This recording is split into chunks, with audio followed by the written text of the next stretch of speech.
Bueno, el partit entre el Tiana i el Cinera, amb resultat final de 3-1 per favor del Tiana.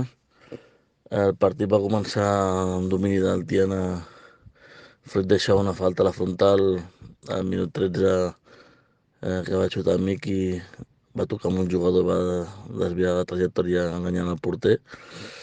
I bueno, fins als 30 minuts va ser a domini del Tiana. A partir del minut 30 pues, el Cinera va començar a tindre algunes ocasions de xut llunyà, un travesser també d'un xut llunyà, però sense crear gaire perill cap dels dos equips, només així un xut llunyà.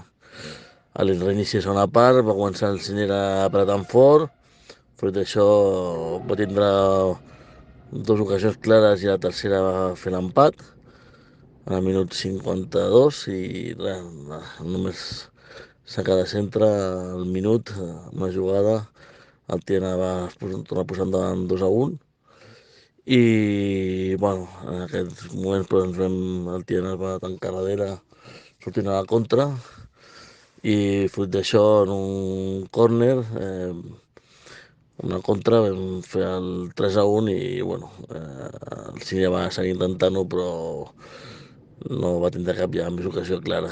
Va dominar però res, el partit es va acabar ja.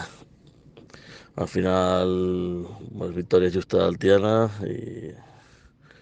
i 3 punts que ajuden a no a mantenir-se amb opcions de sortir dels puestos d'ascens.